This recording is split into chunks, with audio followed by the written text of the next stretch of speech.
Assalamualaikum warahmatullahi wabarakatuh. Alhamdulillahirabbil alamin wa binasta'in ala umuri wadin wassalatu wassalamu ala asyrofil anbiya'i wal mursalin wa ala alihi washabihi ajmain. Assalatu wassalamu ala sayyidi ya Rasulullah bi falatilati. Alhamdulillah ala kulli hal, alhamdulillah ala nikmatil Islam wal iman wa kafa biman iman. Sob, ini ada pertanyaan dari sahabat saya pertama adalah dari Panji Dwina ya, Panji Dwina. Mantap Pak, dan panggil Pak Kapten aja. Saya di SKD panggil Kapten. Saya sedang ngalamin banyak hutang kartu kredit Pak. Hampir stres Pak, tapi saya lihat Bapak jadi semangat. Tuhan memberkati Bapak.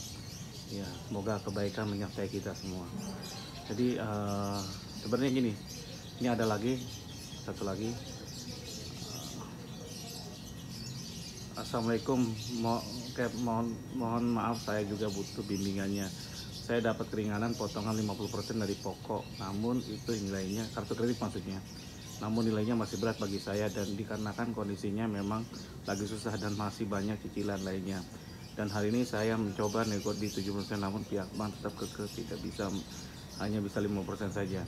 Saya keberatan karena tidak mau bayar hutang dengan cara berhutang, mencoba menjauh dari riba. Mohon caranya.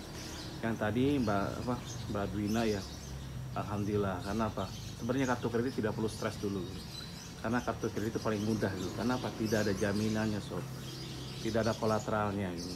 Terus dia mengalahkan bunga cukup tinggi. Ketiga dia ada insuransinya. Jadi setiap cicilan Anda itu dipotong 1-2% lah buat terjadi kalau macet dan yang lainnya. Dan bunganya memang ini konsumtif masalahnya. Jadi ada masing-masing ada cadangannya untuk menyelesaikan hutang dulu. Semakin nanti sosial dialihkan pihak ketiga semakin bagus sebenarnya. Kalau lucunya kartu kredit itu, kalau dinego ketika Anda baru telah sebulan, 2 bulan, 3 bulan itu mungkin nggak masalah tuh. Akan sulit Anda negosiasinya. Setengah tahun agak sulit tuh. Tapi nanti kalau udah 3 tahun, 4 tahun, 5 tahun dimacetin alihin pihak ketiga itu malah mudah gitu. Tuh kan aneh kayak nggak ngerti, saya juga bingung. Jadi karena kok bukan bingung gitu, karena sebenarnya kewajiban kalau negosiasi dengan orang bank sendiri itu akan repot karena dia ada aturannya, ada limitnya masing-masing di antara kepalanya, supervisornya, manajernya, sampai atasannya lagi, kepala cabang segala macam-macam. Ada limitnya. Tapi kalau dari dia pihak ketiga itu nilainya udah habis dulu.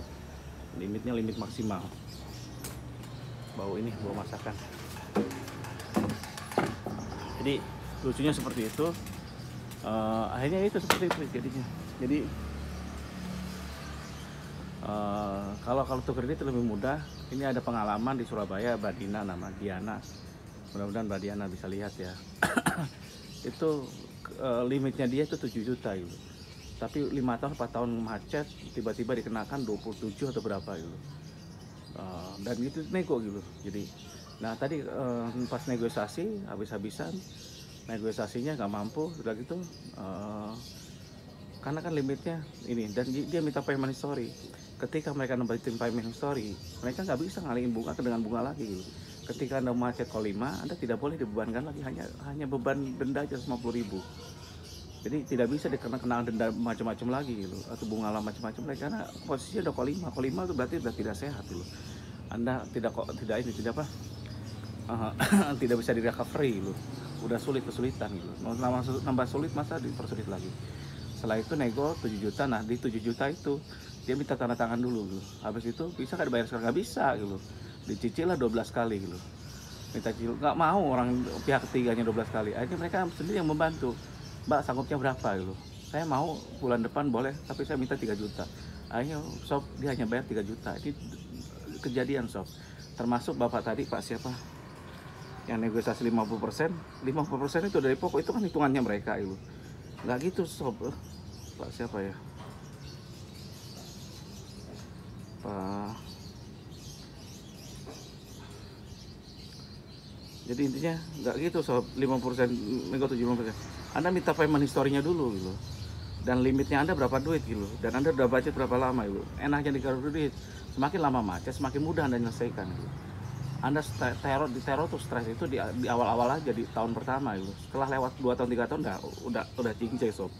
Karena mereka juga pengen cepat selesai. Karena udah ada penjaminannya. Jadi 5% terus 75%. Nah, ini kan toko kredit. Jadi kalau sebaiknya gini, Anda minta payment history dulu, saya minta payment history-nya. Nah, negonya jangan nego langsung minta enggak, bertahap. Contoh, saya ingin jelasin dulu nilainya berapa dulu. Minta payment history dari mereka, oh anggaplah nilainya berapa gitu, 100 juta gitu. Nanti realnya kan ketahuan situ berapa yang udah Anda bayarkan, berapa yang ini kan nego di situ gitu. Jadi kalau negosiasi tanpa data itu percuma, susah sob. Hanya ngotot-ngototan jadinya. Negosiasi terus dengan data gitu. Dan kemarin saya negosiasi dengan tim likuidasi LPS pakai data. Dan ada buktinya. Loh, saya udah contoh ya. Saya udah di ACC kok pokok tok saya minta kurang dari segitu gitu. Gak bisa Pak Ridwan. Jadi saya ngajuin saya minta kurang hanya bayar 100 juta. Kenapa? Ada alasannya. Karena hutang saya 400 juta, saya udah bayar 470 juta gitu. Nggak bisa Pak Ridwan gini. Akhirnya dia ngecek lagi. Pak Ridwan ini segini, anggaplah nilainya 190 gitu. Ya udah, nanti saya lihat dulu gitu. Nah, kenapa? Tadinya dia minta 500, 600, nggak bisa. Saya bilang, sudah nego kok sebelum Anda datang, sebelum dilikuidasi, seminggu sebelumnya saya sudah ada tanda tangan. Itu nyatakan bahwa saya bisa bayar 250 juta itu. Dan saya nggak mau, dan mereka ngasih kesepakatan saya, dan itu pun duitnya nggak ada di situ. Saya hanya bisa ngasih ke mereka cicil. Cicilnya berapa kali? 24 kali malah gitu. Jadi kenain 250 juta 24 kali ya, sebulan berapa duit lah, 20 jutaan atau berapa gitu. Ya seperti itu. Nah, dia nggak mau. Nah, saya juga nggak mau 250 juta, saya minta 100 juta karena saya udah lebih gitu. Kalau dengan kayak gitu logikanya lancar. Akhirnya mereka mikir, oh yaudah gitu. Yaudah Bapak Ridwan punya uang cash kak katanya. Saya minta 100 juta gitu. Nah, berarti kan ada sinyal bahwa dia bisa turun sampai minimal di bawah 200 lah, 150 atau berapa gitu. Ya udah dari situlah dasarnya saya ini. Kenapa ngajukan? Cuman ternyata ketika saya nggak ada uang, dia butuh uang cepat gitu. Nah, pas besok mau saya datang ternyata udah dilikuidasi sob. Tim likuidasi yang ambil. Nah, sekarang saya nego ulang gitu. Nego ulang, saya ulangi lagi cerita tadi gitu. Ketika dia somasi pun ketika dia mau lelang saya somasi. Saya ada data. Sehingga kalau masuk pengadilan pun saya kuat pengadilannya. Pasti hakim seperti itu. Anda juga sama. Harus ada data dulu, data payment historinya gimana, outstandingnya dari mereka seperti apa.